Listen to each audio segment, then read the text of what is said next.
ಇವತ್ತು ಸಾಹೇಬ್ರ ಸ್ಕೂಲ್ ರಜೆ ಇತ್ತು ಅಂತ ಸಾಹೇಬ್ರು ನಮ್ಮ ಮೇಡಮ್ ಅವ್ರಿಗೆ ಹೇಳಿದ್ರು. ನಿಮ್ಮ ಅಪ್ಪನ ಮದುವೆ ಇದೆಯಾ ಅಂತ ನಮ್ಮ ಮೇಡಮ್ ಅವರು ನಮ್ಮ ಸಾಹೇಬ್ರನ್ನ ಬಡದು ಸ್ಕೂಲಿಗೆ ಕಳ್ಸಿದ್ರು. ಸ್ಕೂಲ್ಗೆ ಹೋಗಿ ರಜೆ ಇದೆ ಅಂತ ಗೊತ್ತಾಗಿ ವಾಪಸ್ ಬಂದಾಗ ಸಾಹೇಬ್ರು ಫುಲ್ ಕುಣಿದಾಡ್ತಾ ಇದ್ರು. ಹಾಗೆ ತುಂಬಾ ಜನ ಕಮೆಂಟ್ ಮತ್ತೆ DM ಮಾಡಿ ಕೇಳಿದ್ರು, ಆಟೋ ಕನ್ನಡಿಗ ಯಾಕೆ ಡ್ಯೂಟಿ ಮಾಡ್ತಾ ಇಲ್ಲ ಅಂತ. ನಾನು ಡ್ಯೂಟಿ ಮಾಡ್ತಾ ಇದ್ದೀನಿ, ತೋರ್ಸಕ್ ಆಗ್ತಾ ಇಲ್ಲ. ಕಾರಣ ಏನಪ್ಪಾ ಅಂತಂದ್ರೆ ನನ್ನ ಹತ್ರ ಒಂದೇ ಮೊಬೈಲ್ ಇರೋದು ಇವಾಗ ಸದ್ಯಕ್ಕೆ. ಇನ್ನೊಂದು ಮೊಬೈಲ್ ಸರ್ವಿಸ್ ಕೊಟ್ಟಿದ್ದೀನಿ, ಇನ್ನೊಂದು 2-3 ದಿನ ಆಗುತ್ತೆ. ಗಾಡಿ ಸರ್ವಿಸ್ ಅಂತ ಬಂದವ್ರೆ ಒಂದು ಮಾತು ತೋರಿಸ್ಬಿಡ್ತೀನಿ. 1 2 3 4 5 6 7 ಆ ಕಡೆ 1 3 10 ಗಾಡಿ ಆದ್ಮೇಲೆ 11ನೇ ಗಾಡಿ ಇವ್ರದ್ದು ಆಗತ್ತಾ. ಇವತ್ತು 3 ಗಂಟೆ ಅಂತ ಹೇಳೋರೆ, ಆಗಲ್ಲ 3 ಗಂಟೆ ನನಗೆ ಗೊತ್ತು. ಕರೆಕ್ಟಾಗಿ 5:30 6 ಗಂಟೆ ಆಗುತ್ತೆ.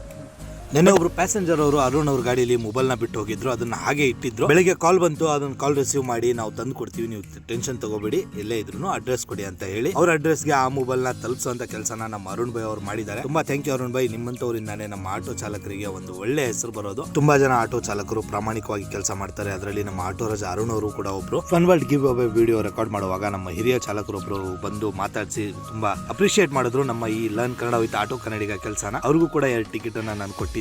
ಹೇಳ್ತಾ ಇದ್ರೆ ತುಂಬಾ ಸಂತೋಷ ಆಯ್ತು. ನಮ್ಗೆ ಇದರಿಂದ ಸ್ವಲ್ಪ ಅನುಕೂಲ ಆಗ್ತಾ ಇದೆ.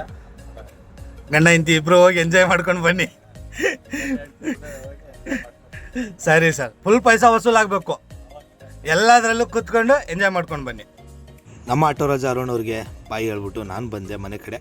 ಇವ್ರು ಬಿರಿಯಾನಿ ಪಾರ್ಟಿ ಪೆಂಡಿಂಗ್ ಇದೆ, ನೋಡೋಣ ಯಾವಾಗ ಕೊಡಿಸ್ತಾರೋ. ಇನ್ನು 10K ಯಾವಾಗ ಆಗುತ್ತೋ.